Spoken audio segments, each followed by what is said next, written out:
Dear students, advanced accountancy विषय में हम अभी तक 2 चैप्टर यानी 1 यूनिट पूरी कर चुके हैं। आपने अभी तक डिपार्टमेंटल अकाउंट्स तथा ब्रांच अकाउंट्स पढ़े हैं। आज से हम एक नया चैप्टर जो परीक्षा की दृष्टि से महत्वपूर्ण है शुरू करने वाले हैं।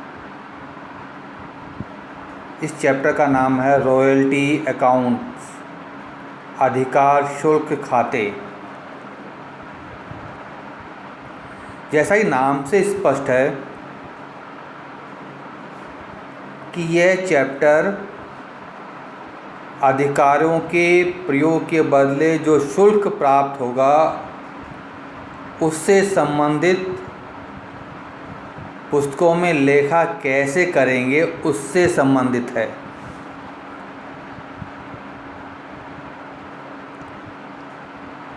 ये अधिकार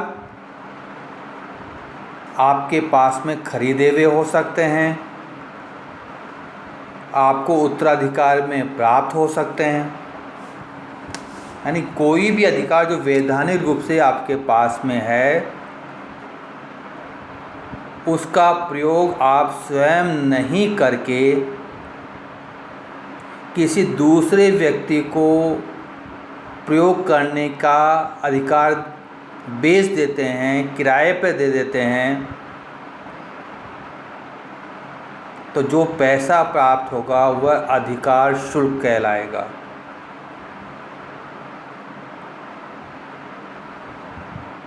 अधिकार किस किस के संबंध में हो सकता है? जैसे आपके पास में कोई माइंस हैं, आप किसी पुस्तक के लेखक हैं, आपके पास में कोई पेटेंट्स या ट्रेडमार्क है, उसके स्वामी हैं आप इन अधिकारों का प्रयोग माइंस की दृष्टि में खान से उत्पाद निकालने का काम या आपको अधिकार में मिला हुआ है या आप नहीं करते हैं, दूसरे व्यक्ति को करने देते हैं। पेटेंट में कोई वस्तु का आकार या प्रकार, विशेष प्रकार की वस्तु, उसका निर्माण करने का अधिकार आपके पास में है, आप उसका प्रयोग स्वयं न करके दूसरे व्यक्ति को करने देते हैं। कॉपीराइट में आप किसी पुस्तक के लेखक हैं, उस पुस्तक को बेचने का अधिकार, प्रकाशित करके बेचने का अधिकार आपके पास में है, आप इस अधिकार का प्रयोग किसी प्रकाशक को दे देते हैं, उसके बदले शुल्क प्राप्त करते हैं। तो इन स्थितियों में आपके अधिकार का प्रयोग को दूसरा व्यक्ति करता है, उसके बदले आपको कोई शुल्क देता है, वह शुल्क अधिकार शुल्क कहलाता है। अब आपके मन में एक प्रश्न स्वाभाविक से उत्पन्न हो रहा होगा कि किराया भी तो यही होता है। जैसे मैं किसी मकान का स्वामी हूँ, किसी भूमि का स्वामी हूँ, मैंने इस भूमि को किराए पर दे दिया, मकान को किराए पर दे दिया, स्वयं नहीं रहता, तो उसके बदले जो मुझे प्राप्त होता है उसको हम लोग किराया कहते हैं, उसको तो अधिकार शुल्क नहीं कहते हम लोग। तो फिर किराया और अधिकार शुल्क में अंतर क्या हुआ?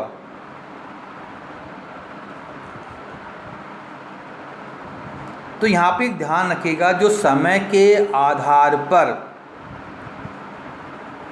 आपको राशि प्राप्त होती है वह किराया कहलाता है। जैसे आप एक मकान के स्वामी हैं, मकान को किराए पर उठा रखा है, प्रति माह आपको किराया प्राप्त होता है, तो यह प्राप्त राशि किराया हुआ क्योंकि समय पर आधारित है। लेकिन अधिकार शुल्क ये समय पर आधारित नहीं है, ये उत्पादन या विक्रय पर आधारित है। जैसे आपने कोई खान जिससे माल निकालने का अधिकार आपके पास था, आपने 10 रुपये प्रति टन पर वह अधिकार किसी दूसरे व्यक्ति को दे दिया। एक वर्ष में मान लीजिए 10,000 टन का उत्पादन हुआ, तो 1 लाख रुपए आपको राशि प्राप्त होगी 10 रुपये प्रति टन के हिसाब से। तो यह 1 लाख रुपए किराया न किराया का अधिकार शुल्क कहलाएगा।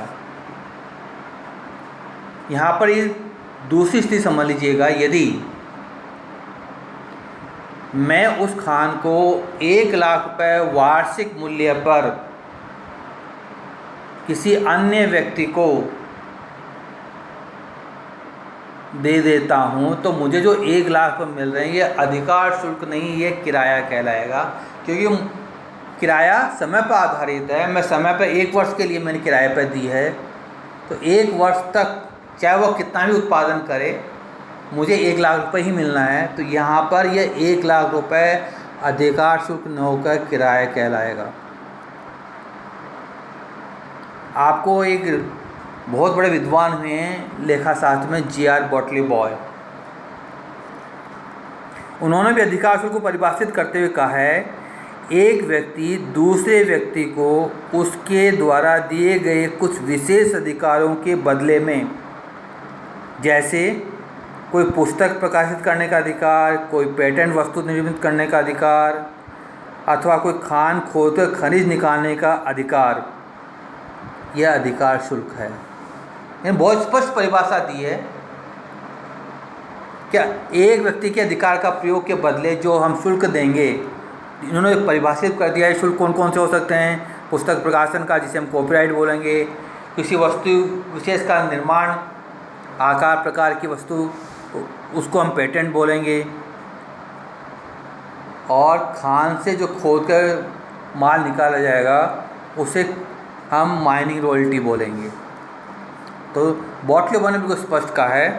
अब आपको किराया और अधिकार शुल्क, इनमें अंतर समझ में आ गया होगा कि किराया समय पर आधारित है, अधिकार शुल्क यह उत्पादन या विक्रय पर आधारित है, यानी समय पर आधारित नहीं है।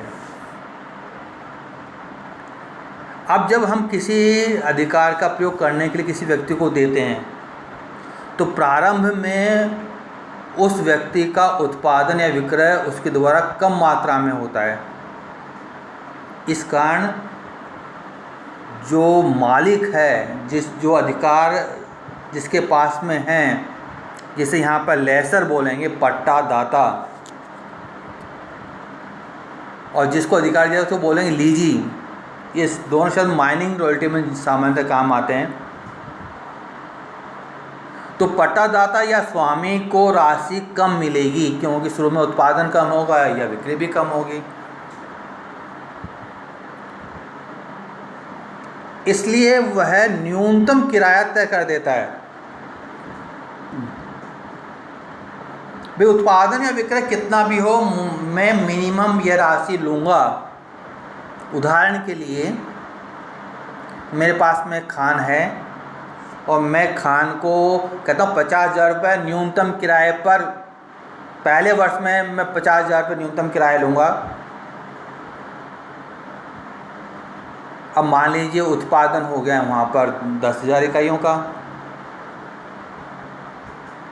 या 2,000 इकाइयों, 2,000 मान लीजिए, एक बार उदाहरण के लिए 2,000 इकाइयों का उत्पादन हुआ। हमने दर तय करे कि 10 रुपये, तो 2,000 इकाइयों के हिसाब से रॉयल्टी बनती है हमारी 20,000। 10 को 2 से मल्टीप्लाई करेंगे, जबकि मिनिमम किराया 50,000। तो यहाँ पर मिनिमम किराया भुगतान होगा पट्टेदाता को, यानी जिसने अधिकार खरीदा है लीजी, वह लेसर को 20,000 नहीं 50,000 रुपये का भुगतान करेगा। ये मिनिमम रेंट क्यों तय करते हैं? जैसे मैंने पहले बताया, मिनिमम रेंट तय करने का आधार ये होता है कि हम न्यूनतम राशि, इन उत्पादन कम होने पर पट्टेदाता को यानी अधिकारों के स्वामी को कोई नुकसान नहीं हो, तो वो अपने हितों की रक्षा के लिए ये शर्त तय कर सकता है।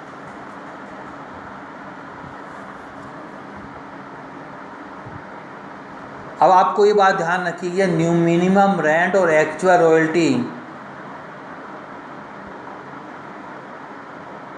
इन दोनों में से जो राशि ज़्यादा होगी वही राशि भुगतान लेसर को की जाएगी। मान लीजिए उत्पादन हो गया हमारा 6,000 इकाइयाँ, 10 रुपये के हिसाब से 60,000 होती है। मिनिमम रेंट तय कर दिया हमने 50,000, तो यहाँ पर भुगतान 50,000 का न होकर 60,000 का किया जाएगा। क्योंकि एक्चुअल रॉयल्टी 60,000 है।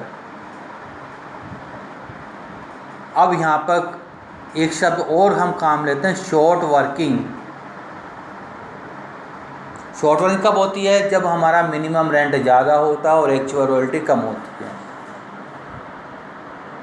जैसे मिनिमम रेंट 50,000, एक्चुअल रॉयल्टी 20,000, तो 30,000 ये शॉर्ट वर्किंग कहलाएगी।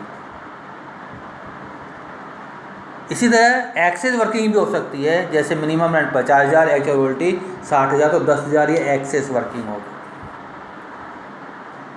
अब ये शब्द क्यों महत्वपूर्ण है यहाँ पर रॉयल्टी में?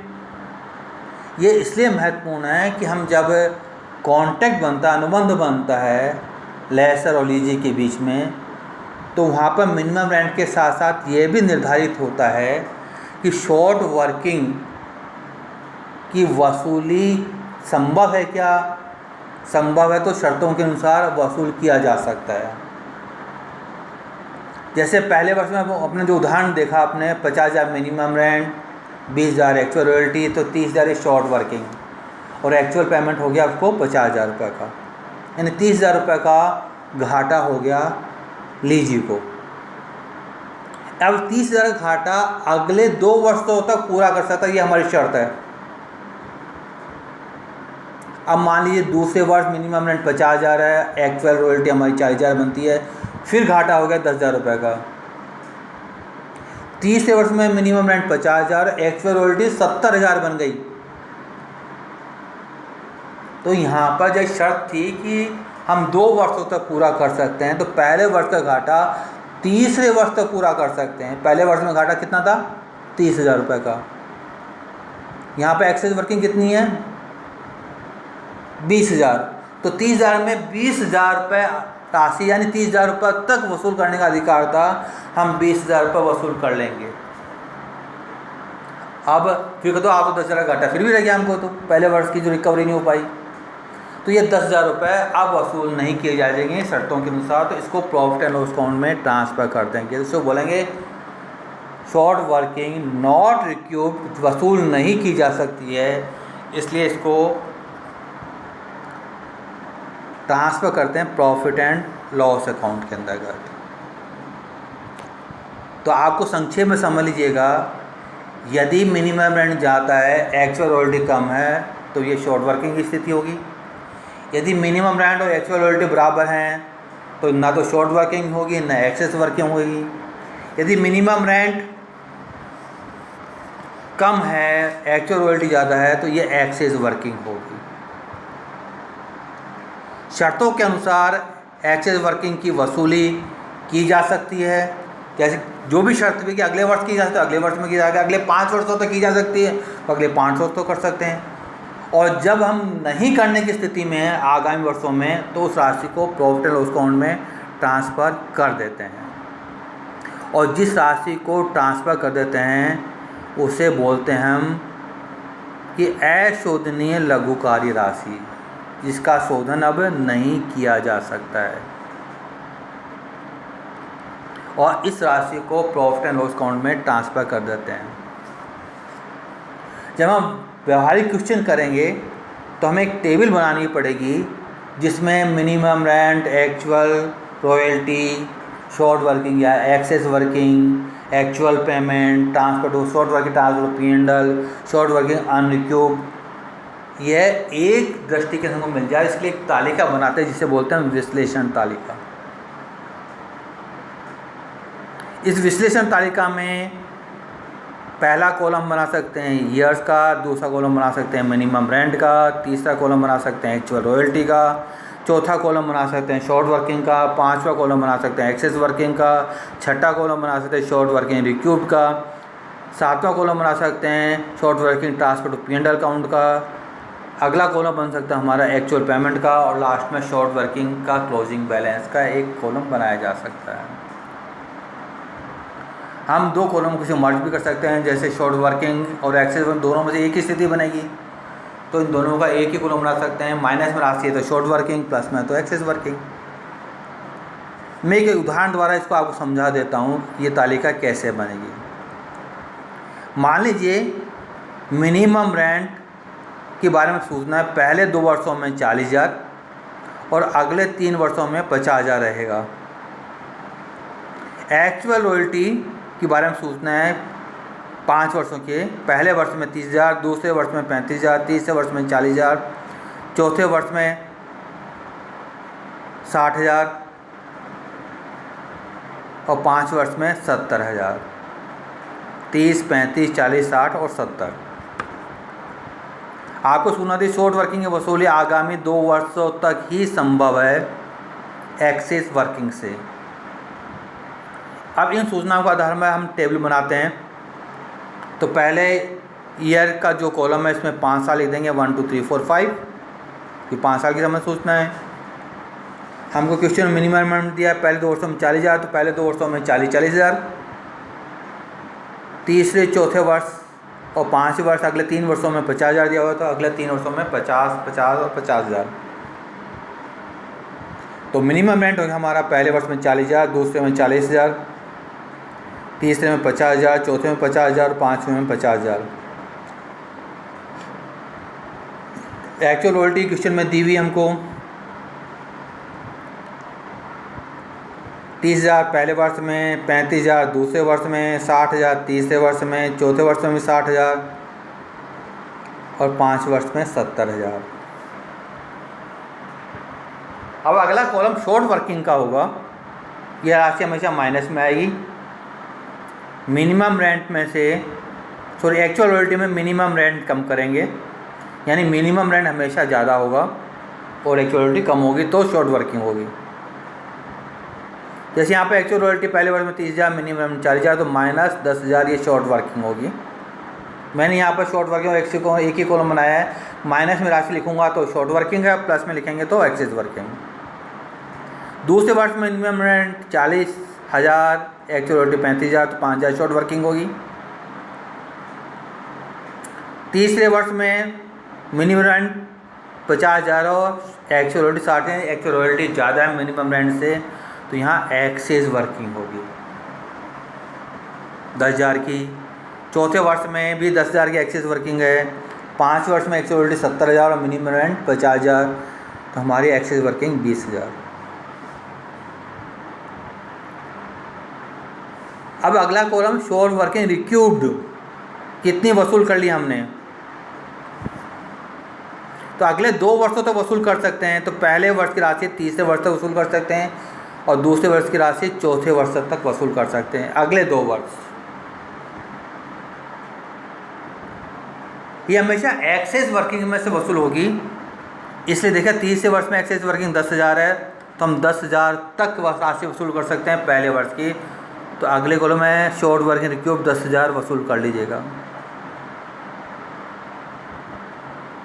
अब आपके पास में पहले वर्ष की कोई शॉर्ट वर्किंग नहीं है।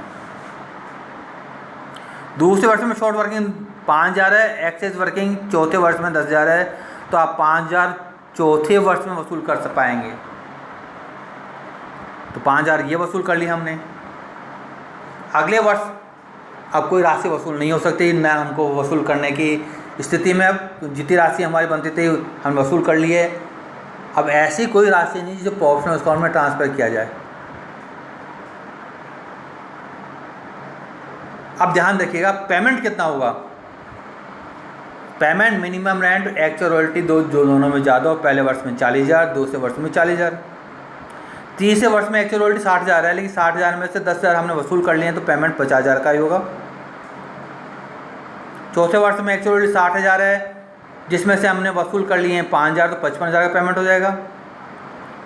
और अंतिम 5 वर्ष में एक्चुअल रॉयल्टी 70,000 है, कोई राशि हमने वसूल नहीं की है शॉर्ट वर्किंग की, इसलिए 70,000 रुपये का पेमेंट हो जाएगा। अब आप देख लीजिएगा ये विश्लेषण तरीका बड़ी महत्वपूर्ण हमारे लिए। यदि यहाँ पर हम गलती करेंगे तो जब रॉयल्टी अकाउंट के जर्नल एंट्री करेंगे, लेजर पोस्टिंग करेंगे हम, तो वहाँ पर गलती होने की संभावना रहेगी। इसलिए यह हमारी विश्लेषण तालिका सही बने, इसके लिए अभ्यास कीजिएगा। आप भी कोई भी कार्य पर उदाहरण लीजिए, हम actual royalty, minimum rent, short working की वसूली की शर्तें और इनके आधार पर विश्लेषण तालिका बना लीजिएगा। मैंने आपको PDF नोट्स भी भेजे हैं, उसको भी ध्यान से पढ़िएगा। कोई बात समझ में नहीं आती है तो व्हाट्सएप पर पूछिएगा। आज ये रॉयल्टी का पहला भाग था। कल हम रॉयल्टी का दूसरा भाग पढ़ेंगे, जिसके अंतर्गत जर्नल एंट्री लेजी की पुस्तकों में, लेसर की पुस्तकों में कैसे करेंगे ये बताऊंगा। Thank you.